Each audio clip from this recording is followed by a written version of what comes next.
અહીંયા આપણને એમ કીધું છે કે એક પાત્રમાં દૂધ અને પાણીનું મિશ્રણ 7:5 પ્રમાણમાં હતું. તેમાંથી 9 લીટર મિશ્રણ કાઢી અને 9 લીટર પાણી ઉમેરતા 9 પ્રમાણ 7:9 થાય છે. તો મિશ્રણમાં દૂધ કેટલું હતું?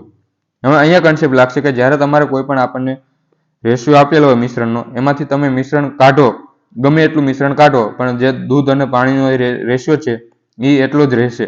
હવે પછી આપણે એમ કીધું છે કે 9 લીટર પાણી ઉમેરીએ છીએ. તો હવે જ્યારે આપણે કાઢ્યા પછીનું જે રેશિયો છે અને એમાં આપણે પાણી ઉમેરીએ છીએ, તો દૂધ જે છે એ 7 હતું, તો હવે પણ 7 જ રહેશે.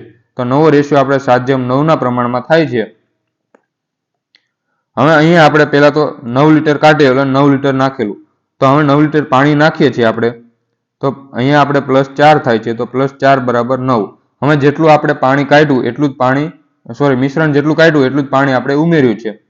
તો એટલું જ ઉમેર્યા પછી એટલે કે આપણું જે પહેલા મિક્સર હતું એ પણ 16નું હતું અને પછીનું મિક્સર પણ આપણે ટોટલ 16નું થશે. તો 4ની કિંમત આપણને 9 મળી. તો 16ની કિંમત જોઈએ તો અહીંયા × 4 થાય છે. અહીંયા × 4 કરશો એટલે 9 ચોક અને 36 જે છે એ શરૂઆતમાં મિક્સર હતું. હવે આપણને કીધું છે કે પહેલા કેટલું દૂધ હતું, તો 36 જે છે એમાં 7 અને 5ના પ્રમાણમાં હતું. તો 12 છે ટોટલ. 12ની કિંમત 36 છે. તો 7ની કિંમત કેટલી થશે? 21. કે અહીંયા 12 × 3 થાય છે. તો 7 × 3 એટલે 21 જે છે આપણો જવાબ.